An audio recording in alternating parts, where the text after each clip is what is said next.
Alors, bon après-midi à tous et à toutes. Euh, cours 9, le but de ce cours-ci, c'est de parler des plans de besoins électriques et plans de plafond. Donc, vous avez les demandes du cours 9 qui ont été déposées là, dans Léa. Puis vous avez aussi, j'ai rajouté une petite capsule éclair pour les types de lignes. Donc, ça, je vais en parler pendant le cours.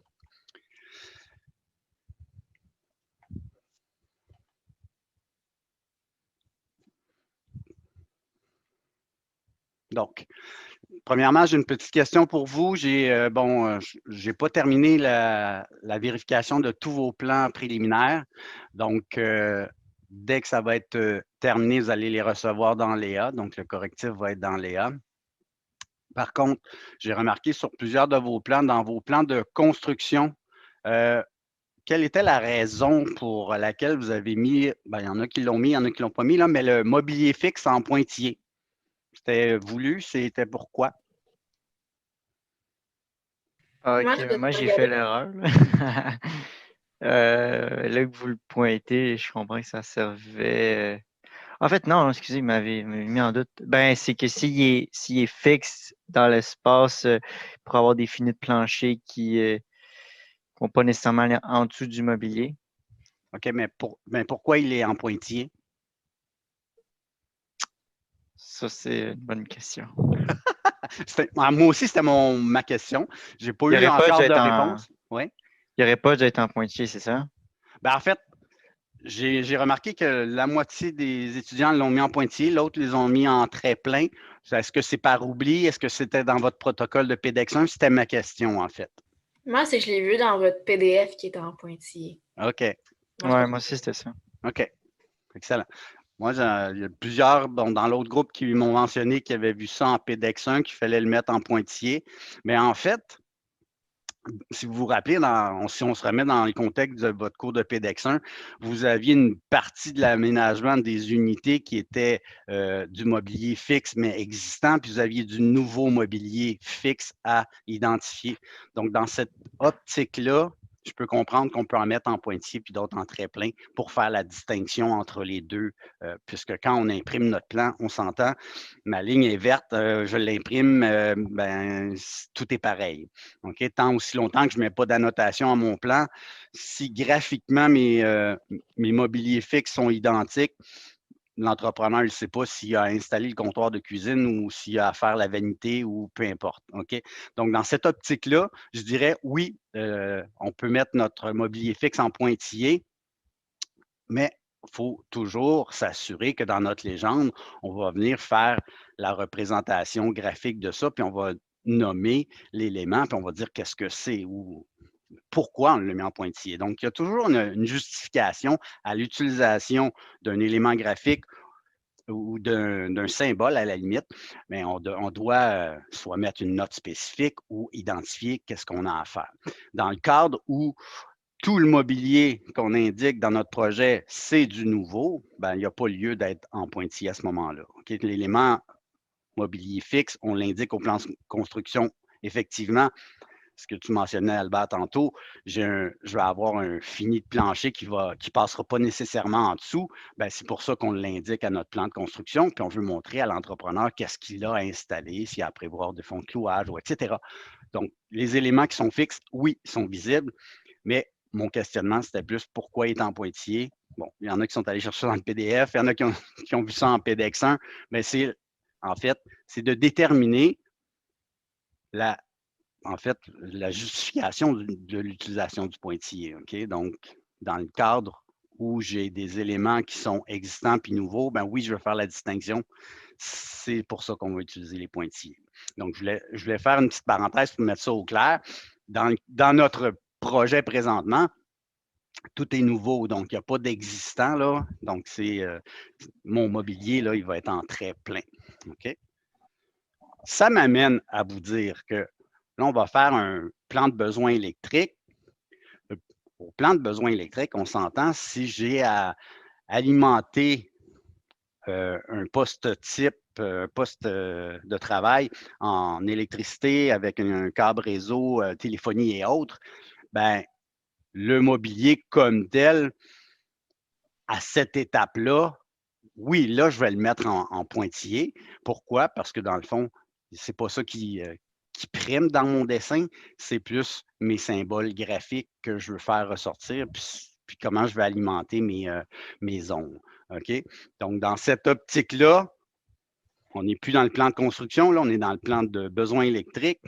Ben, je vais faire la représentation graphique de mon mobilier qui va être alimenté à la limite.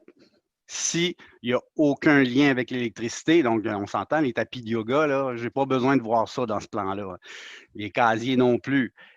Si c'est des in-situ qui ont été, puis il n'y a pas d'électricité à l'intérieur, je n'ai pas besoin de montrer ça. Donc, je vais pouvoir masquer plein de trucs, les chaises, tout ça.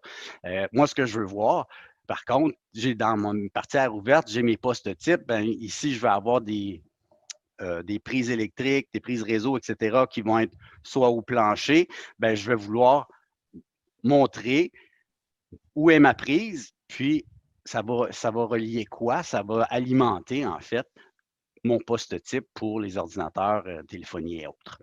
Donc, dans cette optique-là, on part de notre plan d'aménagement. On veut évidemment en créer une copie. Donc, quand j'en crée une copie, c'est moi qui lui mentionne s'il va être avec détail ou sans détail. Il y en a plusieurs qui me disent, ouais, ben moi, je veux avoir mes numéros de pièces, fait que je vais le faire avec les détails. Le hic là-dedans, c'est que j'ai tous mes numéros de mobilier et toutes les autres étiquettes vont être là aussi. Puis c'est peut-être pas utile dans ce cas-ci. Donc, moi, j'ai tendance à dire, je ne mettrai pas les détails. De cette façon-là, si je veux avoir mes numéros de pièces, ben, en un clic, on sait qu'on peut les réactiver en lui disant, dans Annoter, et montre-moi les étiquettes de pièces. Il va remettre les étiquettes tout simplement. Il n'a pas recréé les pièces, il a juste remis les étiquettes dans mes zones. Donc, de cette façon-là, plus rapide, j'ai fait ma copie de mon plan, puis là, je rajoute l'étiquette que je veux avoir, c'est-à-dire les numéros de pièces tout simplement. Est-ce que ça va jusque-là? Oui. Évidemment, je vais renommer ma vue, etc. Bon, ça va. Là, vient le temps de dire, ben, qu'est-ce que je veux illustrer là-dedans? Bien, évidemment, les chaises, tous ces trucs-là, je vais pouvoir les masquer. OK? Pourquoi? Parce que ce n'est pas utile. Moi, je veux juste avoir le contour de mes mobiliers. OK? Donc, l'idée, ça va être de masquer les différents éléments qu'on ne veut pas voir là-dedans. Ça semble aller de soi. Sinon, avec mon tableau VV, ben, je vais aller définir, en fait, mon mobilier. J'aimerais ça le représenter de quelle façon? OK? J'ai vu dans vos projets, plusieurs ont fait, on sait qu'on peut remplacer le graphisme d'un objet, mais on peut remplacer le graphisme de la catégorie au complet. OK? Donc, il faut juste faire attention quand vous faites des modifications à vos dessins. Si vous prenez un objet puis vous lui dites, ah, ça, je vais le remplacer puis je vais le mettre en l'élément, exemple, je vais mettre un pointillé à l'intérieur puis je vais le mettre en grisé, peu importe. Ben, c'est l'élément qui est défini comme ça. OK? C'est-à-dire que si je veux faire une modification par la suite, puis j'ai oublié que je l'ai faite sur l'objet, ben dans mon tableau VV, la modification que je vais avoir apportée à mon objet n'apparaîtra pas puisque je l'ai faite sur l'élément seulement. OK? Je ne dis pas que c'est mauvais, je dis juste que, dépendamment de la situation qu'on veut traiter, dans le cas présent, moi, je veux traiter l'ensemble de mon mobilier. Je ne veux pas avoir à cliquer sur chacun. Donc, je veux gérer la catégorie à ce moment-là. OK? Donc, dans mon bouton droit, quand je fais remplacer le graphisme, je pourrais lui dire catégorie. Puis ça, il va être applicable, il va être appliqué dans mon tableau VV. Pourquoi? Parce que je fais l'ensemble de la catégorie. OK? Donc, distinction entre l'élément puis catégorie. On le sait, quand on fait masquer, c'est le même principe. Je peux masquer un objet ou masquer toute la catégorie. OK? Donc, quand on traite la catégorie, c'est automatiquement géré par mon tableau VV. Donc, aussi bien aller dans le tableau VV pour tout ce qui est général ou global.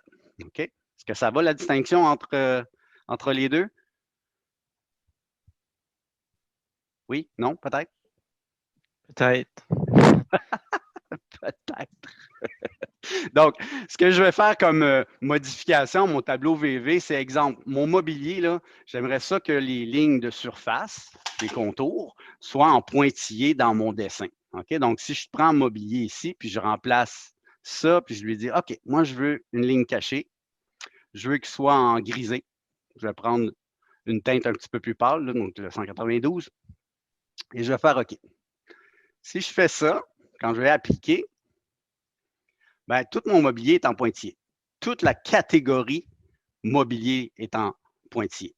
Là, vous allez me dire, ouais, ben, les chaises, il y en a qui sont, donc, dépendamment des familles, il y en a qui ont été faites, il y en a qui n'ont pas été faites.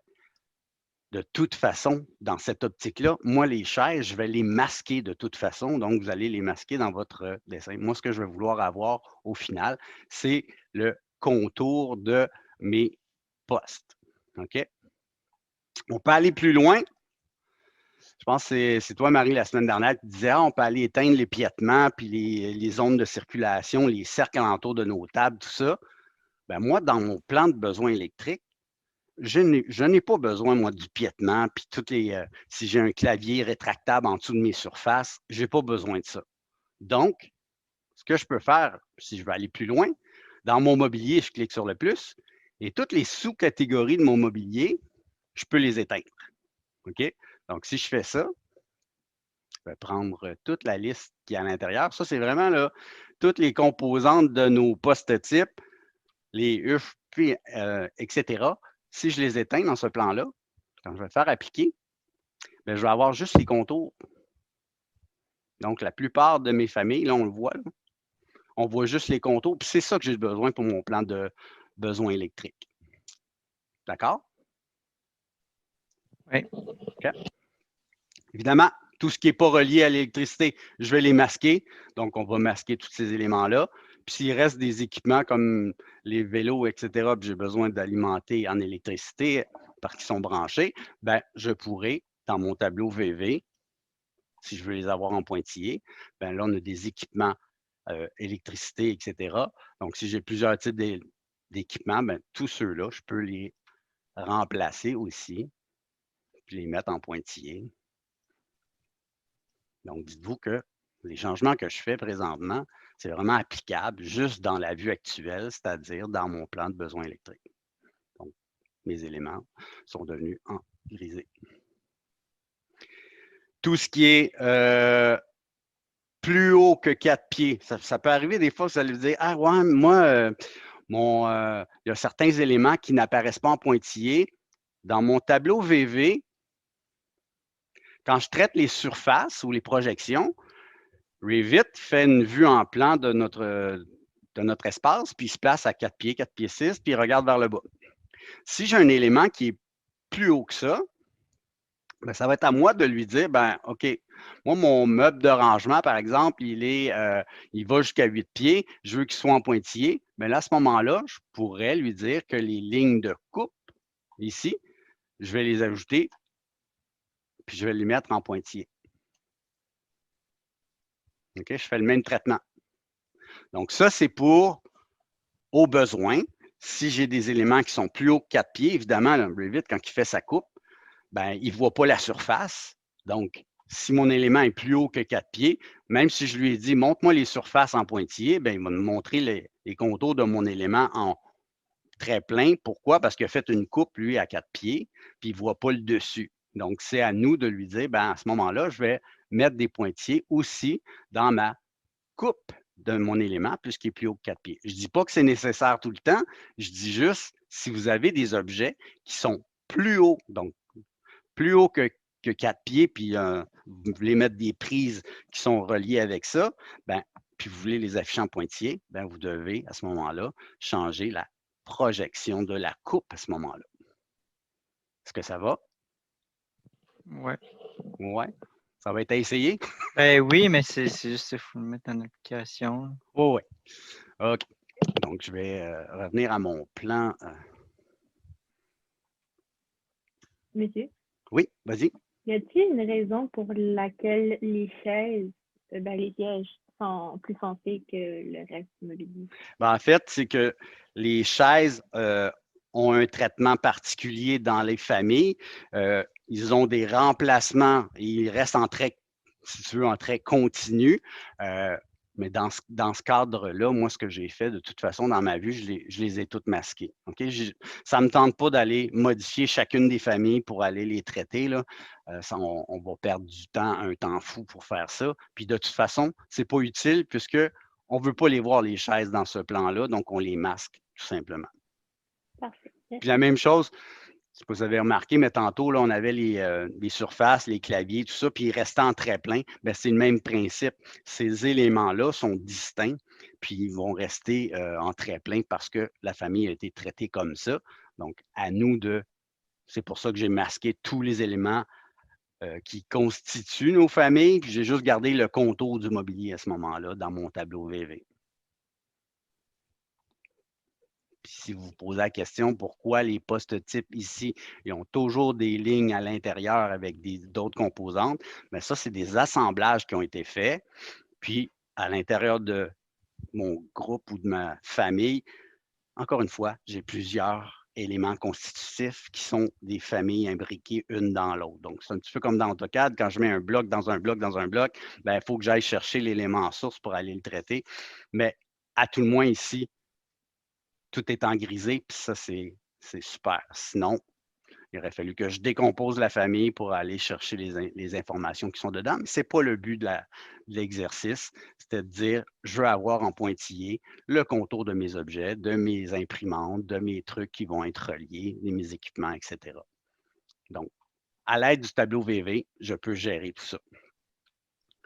On peut aller plus loin que ça, c'est-à-dire que oui, on les a mis en pointillé, on les a mis en grisé. Si on s'aperçoit l'impression que ça sort quand même trop intense sans même avoir à changer la couleur proprement dit, je peux lui dire de les diminuer encore à l'aide de l'option demi-teinte. Donc, ça devient encore plus atténué. Il devient encore plus pâle, si on veut. Donc, ça prend encore moins d'importance quand j'imprime mon plan.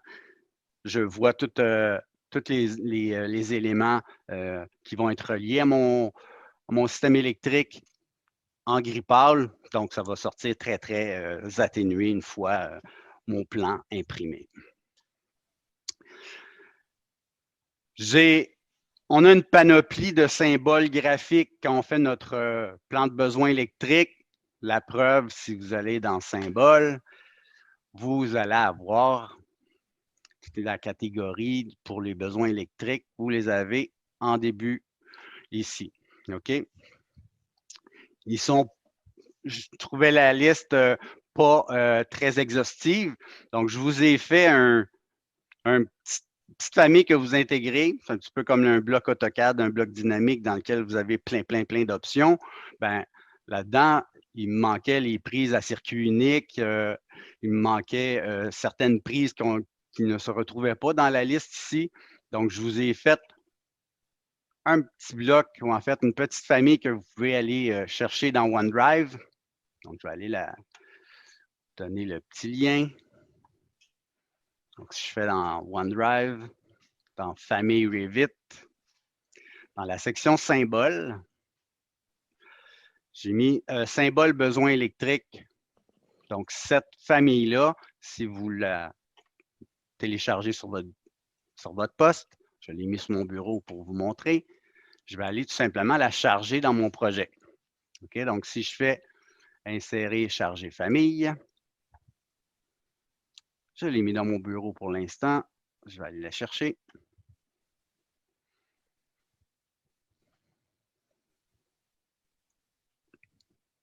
Donc, vous allez voir votre liste. Vous allez avoir vraiment tous les symboles requis pour faire votre plan de besoin électrique. OK, donc, si je retourne dans Annoter symbole, maintenant, je devrais avoir tous mes symboles de besoin électrique. Donc, il y en a quand même plusieurs qui ont été, donc si vous avez besoin des prises USB, etc. Donc, vous allez avoir vraiment prise à circuit unique. Donc, tous les symboles vont être là. Okay? Dans les demandes du cours, on nous dit selon le PDF, aller positionner les différentes prises de courant. Évidemment, dans un projet de cet ordre-là, on va avoir à se poser la question comment on alimente ou comment on achemine notre électricité, notre réseau informatique, etc. De quelle façon on va amener le conduit pour que toutes mes prises soient reliées. Bon, dans un projet bureau, évidemment, vous avez plusieurs façons de faire. Donc, dépendamment des édifices, vous allez pouvoir soit percer la dalle puis passer par l'entreplafond de l'étage inférieur. Vous allez pouvoir, dans certains cas, faire une tranchée au plancher. Donc, ils font un trait ici dans la dalle de béton. Ils viennent passer leur conduit électrique. Ils rebouchent ça avec du béton par-dessus. Donc, on va faire des conduits qui vont être dissimulés à même la dalle. Si vous prenez l'option comme au cégep, on a des petites colonnettes de service à chaque bout de table. Là, donc, l'électricité passe par le plafond, puis on descend dans les colonnettes pour alimenter nos postes types. Puis, la dernière méthode, évidemment, qui est le souhaitable, en fait, c'est que si j'ai un poste le long d'un mur, ben, je vais passer dans mon nouveau mur pour passer mon filage électrique et câble réseau, etc. Donc, plusieurs méthodes pour alimenter nos postes types. Dans notre cas ici qui nous intéresse, on ne peut pas faire de percement à la dalle, donc c'est des tranchées qu'on va faire dans la dalle de béton. Donc, on doit indiquer à l'entrepreneur le raccordement électrique qu'on doit faire. Donc, je vous donne un exemple. Dans la partie aire ouverte, on a mis nos symboles. Donc, les symboles qui sont dans des carrés, c'est qui sont au sol. Et si vous remarquez, ils ont tracé une petite ligne de détail, donc une ligne raccord électrique.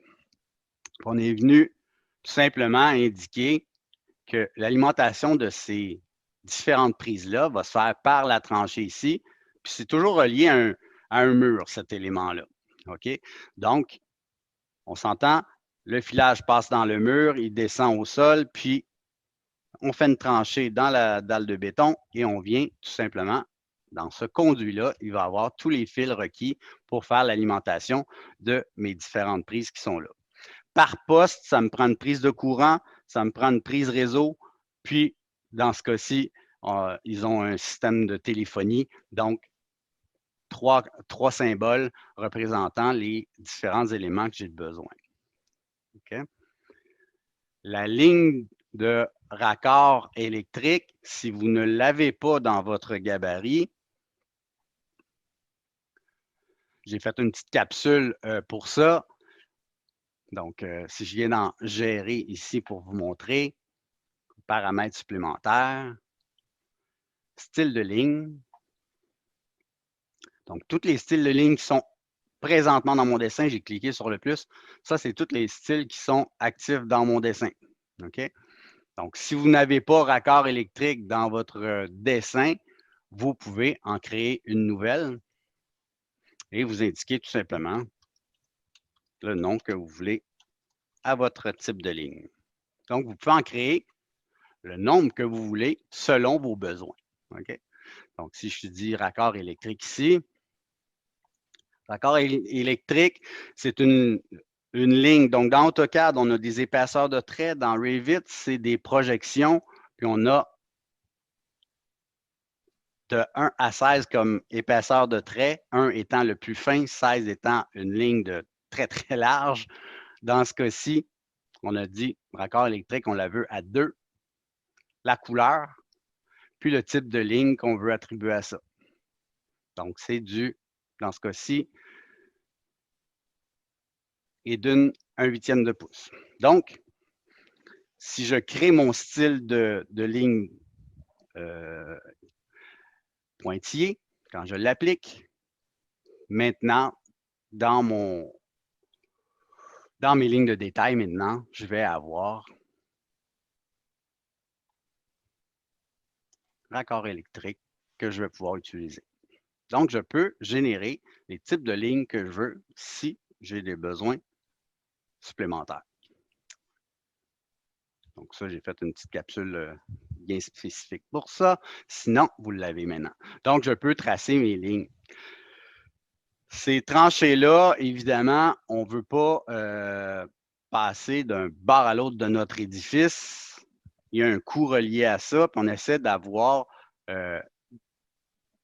les tranchées les plus courtes possibles. OK? Donc, si vous vous rendez compte que dans certains cas, ils ont fait des lignes beaucoup trop longues, il n'y a rien qui vous empêche de changer l'emplacement de la ligne. Hein. Le PDF qui est là, il est toujours, on peut améliorer la chose, OK? Donc, ils ont dessiné leur ligne ici. On s'entend, là, je peux venir raccorder ma tranchée directement au mur. Je peux y J'ai aller. une Oui, vas-y. question. Oui. Est-ce que ça, c'est plus simple, je vais faire des dessins sur, sur votre écran, là, mais est-ce que, tu sais, comme là, il y a 3 connexions au mur. Mettons qu'on oublie celle qui était en bas, là, elle est trop loin. Les 2 en haut. Est-ce que faut que les lignes, je sais pas comment, j'essaie d'être clair dans ma question, là.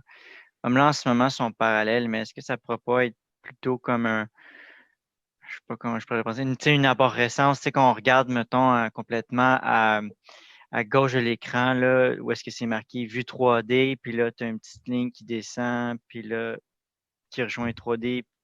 Je sais pas si vous voyez ce que je veux dire. Non. Tu sais, il y a des petites lignes pointillées là, dans l'arborescence à gauche. Oui. Puis là, Oui. ça descend, puis tu sais, ça fait comme. OK. Vous voyez ce style, est-ce que ça pourrait être ça en haut au lieu d'avoir 2 lignes qui connectent au mur? Tu sais, est-ce que ça pourrait juste une ligne qui part du mur, puis après ça, elle se subdivise? Ouais, je comprends C'est ton clair? astuce. Ouais. En fait, l'idée, là, c'est que oublie pas que ici, là, présentement, là, j'ai 6 postes à relier.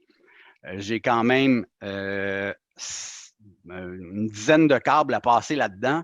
Donc, si je regroupe tout à la même place, ma conduite va être très, très grosse. OK? Donc, Mhm. ce qu'on veut éviter, c'est d'avoir des gros conduits. Donc, l'idée, on limite, puis on va relier une conduite à un mur, en fait, parce que si je reliais tous ces éléments-là à un, ben, ma conduite de filage, en fait, ils n'ont pas utilisé de la fibre optique, là, c'est vraiment du filage électrique, etc. Donc, si je mets tout ça ensemble, ben, ça va me faire une conduite de 4 pouces. Puis là, présentement, j'ai des conduites de demi-pouce ou 3/4. Donc, ma tranchée, je ne veux pas faire des grosses tranchées dans ma dalle de béton non plus. Donc, on essaie de limiter. Donc, c'est pour ça qu'ils ont fait on relie chacune des zones par une tranchée au mur à ce moment-là. Est-ce que OK. ça fait du sens? Ouais, ouais. Mais c'est OK. juste, je me demandais si tu sais, ça pourrait être comme, tu sais, j'ai oublié le mot en français, là, mais tu sais, un shortcut, là, un raccourci. Oui. Je comprends l'astuce. Ça serait une très bonne idée, mais il ne faut pas oublier que plus j'ai de postes à relier, puis c'est ce que je voulais mentionner, c'est qu'en fait, ta conduite principale, elle serait beaucoup trop grosse. Donc, il faudrait que je fasse un trou très, très gros dans ma dalle de béton pour passer ça. Puis, c'est pas le but qu'on vise. Ouais, ok, ouais. Ça marche? Ouais. Ça va. Autre petit truc qu'ils avaient peut-être oublié, c'est que on s'entend que là, on a des murs qui sont des murs rideaux. La base des murs rideaux, dans le cadre qui est au sol, le cadre est vide. C'est-à-dire que je peux passer du filage dans puis chez Artopex et autres compagnies, ils ont déjà prévu des conduites à l'intérieur pour passer le filage. Ça veut dire que je peux passer ma tranchée directement à mon mur rideau puisque j'ai un meneau au sol, puis c'est un rectangle qui est vide. Hein? Ma conduite d'électricité peut passer dedans sans problème et je peux ficher à partir d'ici mon meneau vertical, mon fil passe dedans, puis il s'en va au plafond, puis je m'en vais à ma salle de serveur finalement. Hein? Donc, tout est relié ici à mon panneau électrique hein, par le plafond, si on veut. Okay? Donc, si jamais, comme ici, là, ils ont relié à mon mur existant, ben en fait, j'aurais préféré qu'ils le mettent directement au au nouveau mur. Pourquoi? Parce que mon mur existant, là, il est fermé. Le gyps est là. Si je perce un trou là-dedans, puis c'est un mur qui est résistant au feu parce que c'est un mur mitoyen, bien, il va falloir que je fasse un traitement bien spécifique à ma conduite d'électricité. Donc, on essaie d'éviter de positionner ça sur un mur existant. OK? Sinon, ben, si ce mur-là est vraiment résistant au feu, ben, il faudrait que je fasse un soufflage, puis là, je passe mon fil dedans. OK? Donc, dans cette optique-là, quand vous regardez le plan, votre principe de base, c'est toujours que ce soit une tranchée, que ce soit un symbole électrique, essayez de les positionner le plus souvent possible sur les nouvelles cloisons. OK? Pourquoi? Parce que le mur n'est pas constitué. Donc, avant de mettre le gyps, l'entrepreneur va passer tous les filages à l'intérieur de vos murs. Il va refermer le gyps par-dessus une fois que l'électricité va être passée. Donc, ça va être beaucoup plus facile, beaucoup plus efficace à ce moment-là. OK? Est-ce que ça va? Oui. OK. Donc, si on garde en tête ça, quand j'arrive dans une salle comme celle-là, puis je vois qu'ils ont mis une prise ou un réseau, peu importe, au mur existant, ben localisez-le sur les nouvelles cloisons. Ça va être beaucoup plus efficace. OK? Même chose pour cet élément-là. Je vais tenter de le mettre sur un mur, un nouveau mur. Si je le mets sur le mur existant, il faut que je la protège, ma prise, il faut que je l'isole, etc. Puis il faut que je fiche le mur existant. Ça risque de causer problème. L'entrepreneur, bien souvent, il va vous dire: ah, ben tu vois, ici, là, je ne suis pas capable de passer ton filage électrique. On va prévoir un soufflage, puis il va passer le fil à l'intérieur. Donc, ça sera. Donc, pour éviter ces problématiques-là, essayez de positionner vos prises sur les nouveaux murs, idéalement. Si on n'a vraiment pas le choix, on va créer un petit soufflage, puis on va passer le filage à l'intérieur. OK? Oui. Dans les salles, bon, évidemment, en salle de serveur, je vais mettre mon panneau électrique, évidemment. Tout est relié là. Donc, serveur informatique, etc., c'est tout relié à cette pièce-là, proprement dit. Pour les salles de directeur, ils ont indiqué encore une fois des prises. Donc, ça nous prend les 3 symboles, là, idéalement. Ils ont indiqué sur le mur. Donc, on sait qu'on a un mur existant ici. Imaginez que j'ai à relier mon poste type ici avec les prises qui sont là. Ça veut dire quoi? Ça veut dire que je vais avoir un fil qui va parcourir au sol, le long des murs. Non, on ne veut pas ça. Donc, on va préférer mettre des symboles au plancher, puisque c'est un mur rideau. Je ne peux pas mettre des prises dans le verre. Donc, on va les mettre au plancher, mais la conduite va passer dans le meneau horizontal.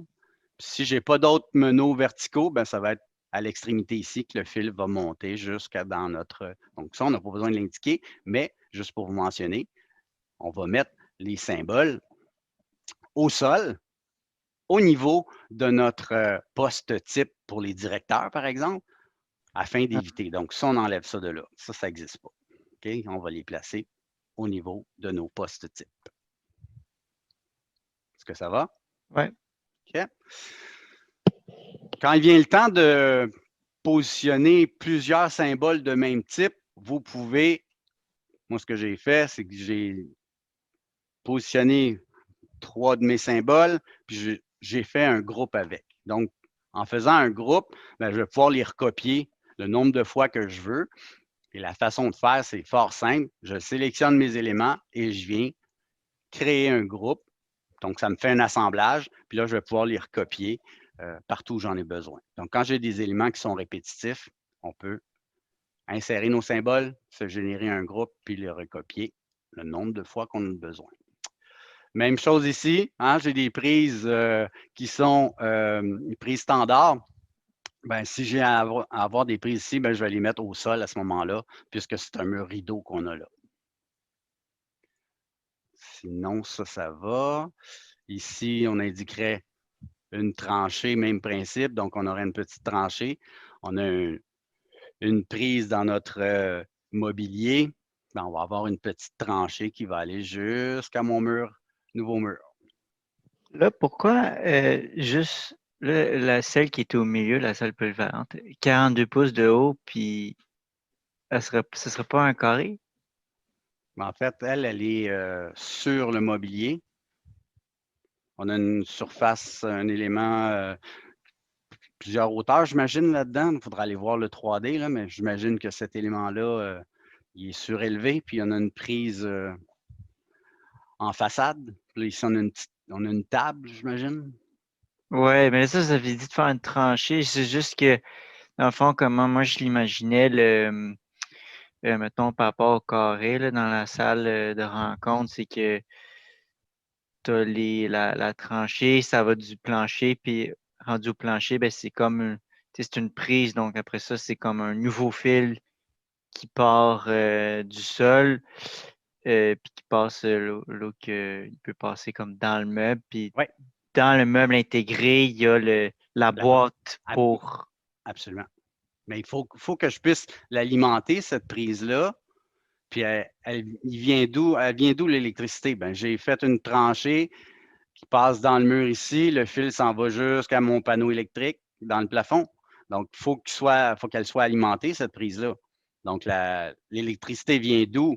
Elle vient du plancher. Hein? J'ai fait une tranchée, mon fil passe là-dedans, il passe dans le meuble, puis il vient relier à ma prise qui est dans mon meuble sur mesure, par exemple. Mais c'est ça, donc la prise est au plancher parce qu'on on représente pas les prises qui sont sur les meubles, mais plutôt qu'est-ce qui est au plancher.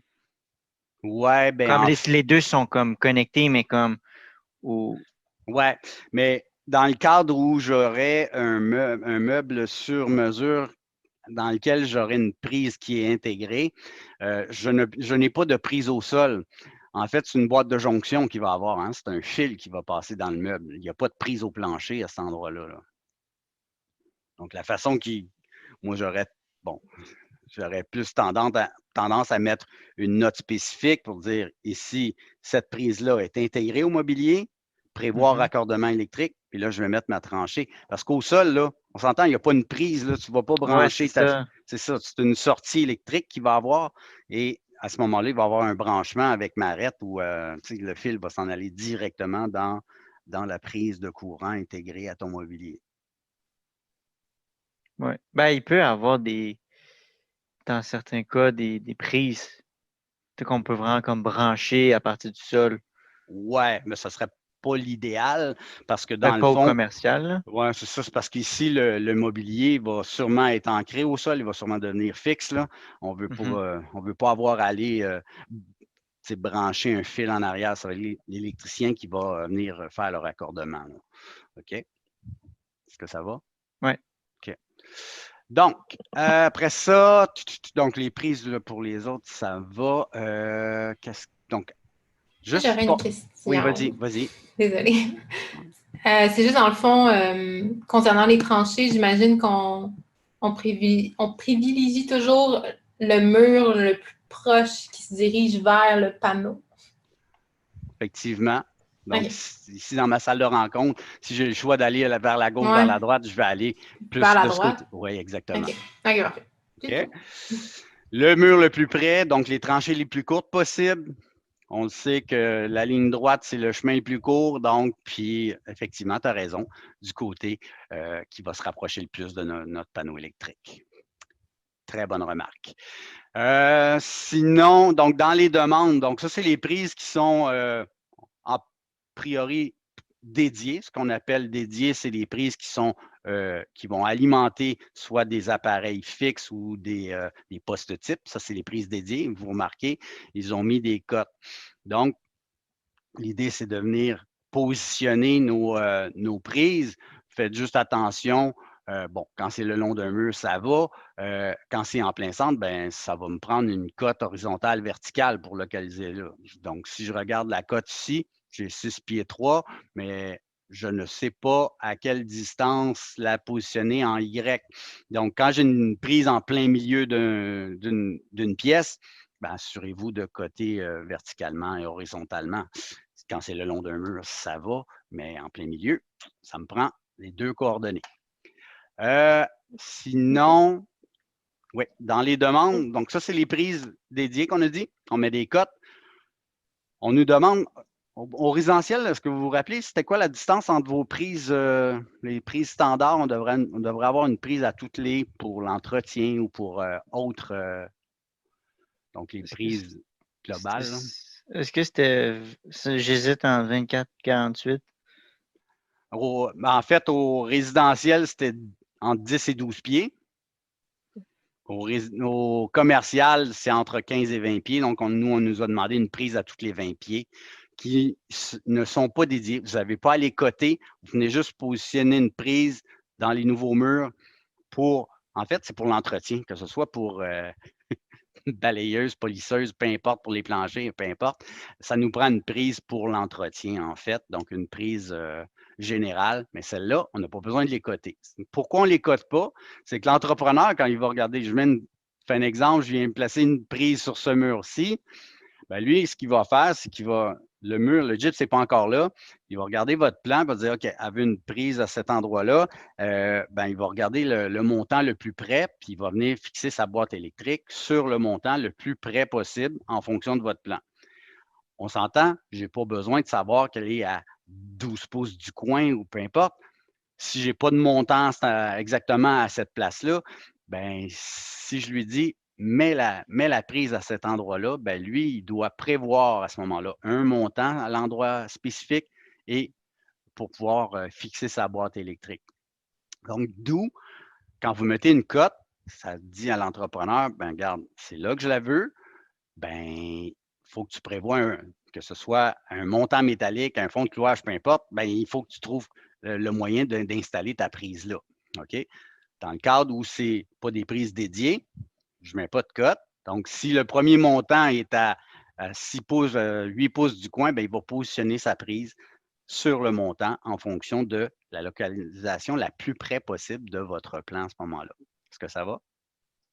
Ouais. OK. Moi, j'ai une question. Dis-moi. Tu sais, vous avez dit, dans le fond, il faut coter pour la hauteur sur l'axe Y. Est-ce que Oui. ça, on peut juste pas mettre une note générale disant que les prises de tel type sont toutes à telle hauteur?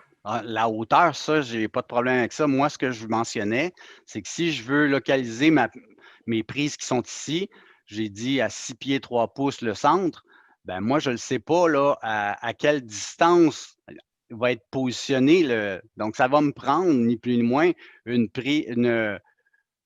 cote verticale pour lui dire à quelle distance du mur je vais l'avoir. C'est ce que je voulais dire. C'est pas la hauteur, hein? OK? Donc, c'est les. Oui, c'est correct. Ben, c'est un bon point, la hauteur, le médecin dans une note générale, comme quoi que. Absolument. Donc, dans sauf votre exception. Oui.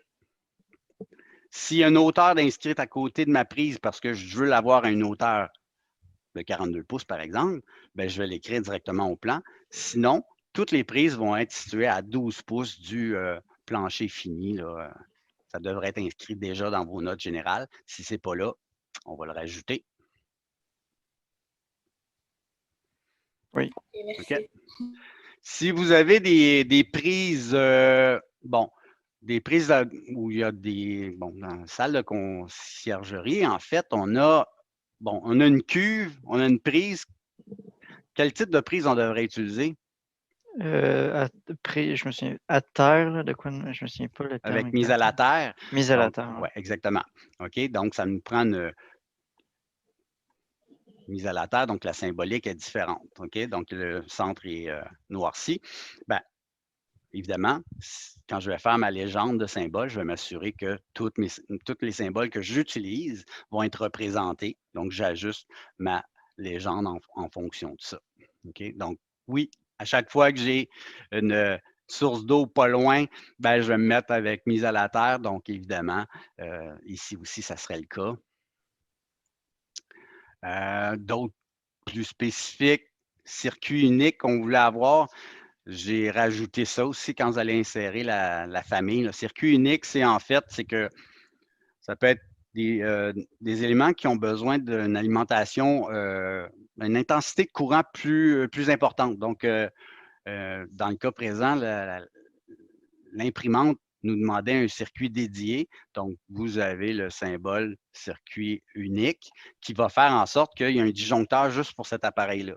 Si j'ai un frigo, ça va être la même chose. OK? Il y a certains appareils, on y va avec les fiches techniques de nos appareils quand on a à faire notre plan de besoin électrique. Ben, s'il y a des éléments qui ont besoin d'un circuit unique, ben on va les disposer avec cette symbolique-là. OK? Donc, juste pour faire la distinction, là, à l'écran, c'était quoi les différents symboles. Donc, si j'ai vous voyez, ils l'ont mis ici, circuit unique pour le réfrigérateur, ils ont mis le même symbolique. Ça veut dire qu'il y a un disjoncteur du panneau électrique qui est relié directement à ça. Donc, il y a un 15 ampères, si vous voulez, qui est relié directement. OK? Sinon, les autres prises qui sont standards, là, qui n'ont pas de. C'est tout aussi bon au résidentiel. Là. Un circuit de 15 ampères, on pourrait avoir jusqu'à 15 prises reliées sur le même. C'est 1 ampère par prise, exemple. Ben, il va y avoir un circuit par 15 prises. C'est juste pour votre culture personnelle. Est-ce que ça va pour ça? Pour le plan de besoin électrique? Ouais. Ouais. Ben, en fait, il y a peut-être juste l'affaire de la. Qui n'est pas sur le plan en ce moment, là, juste pour les prises aux 10 pieds ou je suis pas sûr. Là. Ça, faut le faire. Oui. OK, ben j'ai pas compris. C'est au commercial, c'est au combien? C'est entre 15 et 20, puis dans les demandes, là, si vous ouvrez le PDF, c'est écrit on a besoin pour l'entretien une prise aux 20 pieds linéaires. OK. Donc, ça, c'est pas dramatique. Donc, je vais l'ouvrir, le petit fichier là, petit fichier PDF.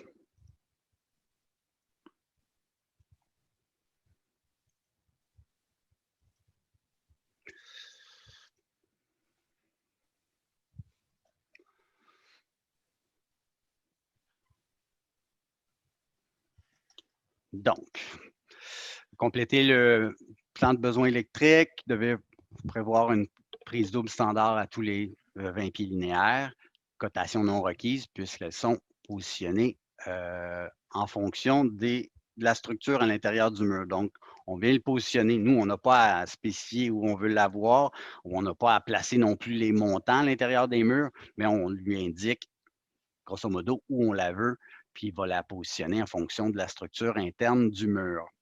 Est-ce que ça va pour ça?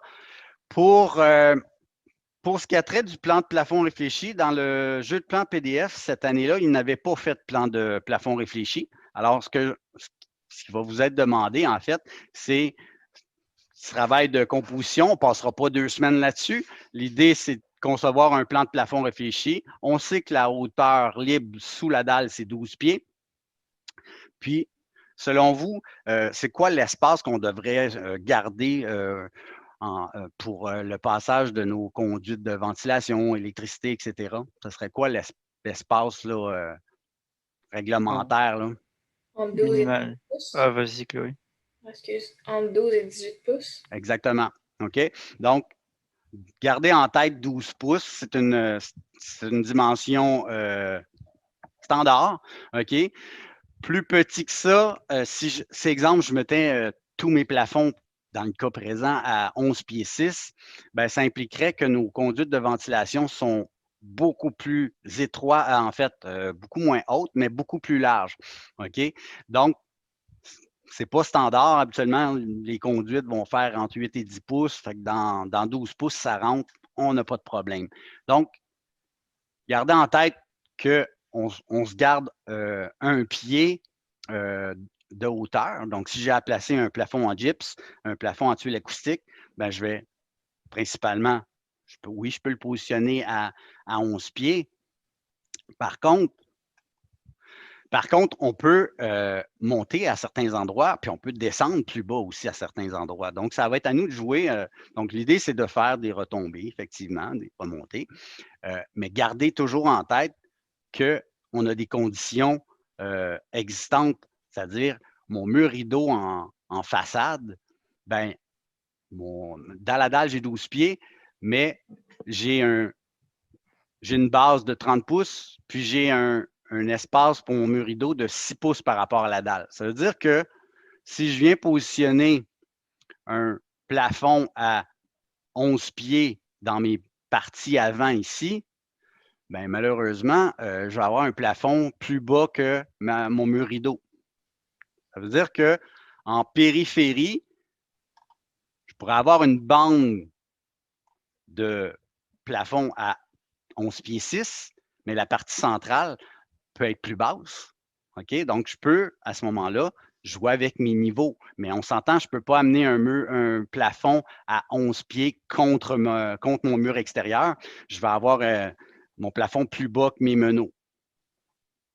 Est-ce que vous voyez l'astuce? Moi, je suis pas sûr d'avoir. On dirait qu'il y a une contradiction. Mais en fait, Vous parlez de les parois extérieures ou de la cloison à l'intérieur? si Parce que là, on le prend. dessin, c'est la cloison extérieure. Là. Oui, c'est la cloison extérieure, effectivement. Donc, si je suis à l'intérieur de ma pièce ici, puis je Mhm. place mon plafond à 11 pieds, Fonctionne ben pas. ça ne fonctionne pas. Donc, il va falloir que j'ai un périmètre à 11 pieds 6, mais la partie centrale pourrait être plus basse. Ça veut dire que je pourrais avoir une partie à 11 pieds 6 ici, puis je descends pour le milieu de ma pièce à 11 pieds. Parce que dans le fond, tu sais, c'est pas vrai que genre, quand on ouvre le plafond, automatiquement, il va y avoir quelque chose. La mécanique est quand même centralisée. Donc, la périphérie, dans Ouais. les faits, il pourrait rien avoir, mettons, à partir de l'extérieur, tu sais, un 12 pouces. Excusez, un 12 pouces qui a rien. Oui, il pourrait, mais en fait, dans le cadre de l'exercice qu'on nous demande ici, puis là, je veux passer à travers les différentes zones. J'ai fait un plan un petit peu plus grand aussi. Là, en jaune, c'est des plafonds en gyps. En bleu, les tuiles acoustiques. Puis dans la partie orangée, c'est en fait, vous avez le choix. Vous pouvez mettre du gyps, tuiles acoustiques ou Les deux. mettre, oui, on peut faire les deux, mais on pourrait aussi ne rien mettre dans le sens où la structure est apparente. OK? Donc, vous avez 3 façons de faire. Donc, vous choisissez ce que vous voulez mettre dans les différentes zones. OK? Toujours en gardant en tête que, effectivement, en périphérie, là, j'ai un bandeau à 11 pieds 6. Puis si je veux faire un plafond plus bas, ben c'est ça. Il faut garder en tête qu'il faut relier notre plafond à ça.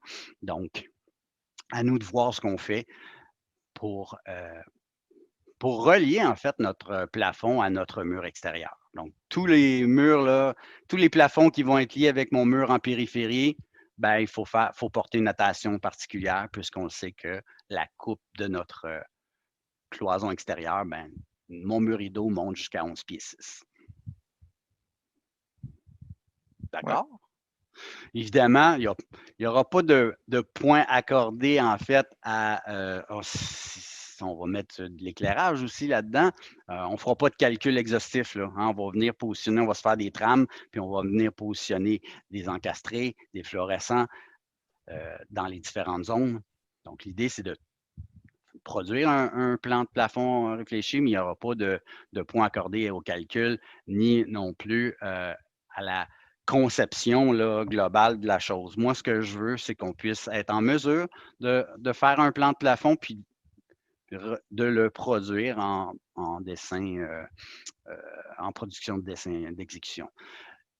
Évidemment, pourquoi je veux qu'on ait plusieurs niveaux de plafond? C'est parce qu'on va faire des détails architecturaux. Moi, je veux qu'on utilise le logiciel dans ses forces, c'est-à-dire qu'on va venir générer des coupes, puis il va faire les coupes sur nos cloisons, puis il va nous montrer aussi les différentes hauteurs de plafond.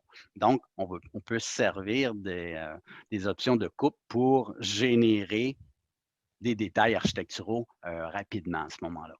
Donc, ça va être pour les pages de détails architecturaux, on va pouvoir utiliser les plafonds, les cloisons qu'on a faites, etc.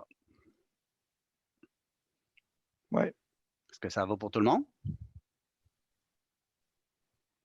Oui. Oui. Donc, ce qu'il y a d'autres choses à rajouter là-dessus, je vous laisse travailler. S'il y a des questions, ben, je reste toujours en arrière-plan. Ce que je vais faire, comme à l'habitude, je vais arrêter la séance Zoom pour que la vidéo puisse se produire le plus rapidement possible pour que vous puissiez la voir le plus tôt possible. Donc, dès que je ferme la séance Zoom, l'enregistrement se fait. Je peux la convertir pour la déposer le plus rapidement possible. Donc, ça peut être plus efficace comme ça. Et je vais repartir la séance Zoom dès que la vidéo va être traitée ou convertie. Est-ce que ça vous va? Ouais. Oui. Super. Donc, je vais arrêter l'enregistrement là, puis je vais repartir une séance Zoom dans quelques minutes. À tantôt alors. Au revoir. Tantôt. Fait que là, on parle de Zoom? Oui. Oui. Ah, ouais, OK. Ben, Moi pour qu'il fasse je vais me l'enregistrement. reconnecter après. Mais ça, OK. Oh, attends, Quoi? OK, non, vous partez, là, on va tout être déconnecté. Là. Excuse, parce que, OK. Oui. N'ayez crainte, je vais repartir Zoom dans quelques minutes. Ouais.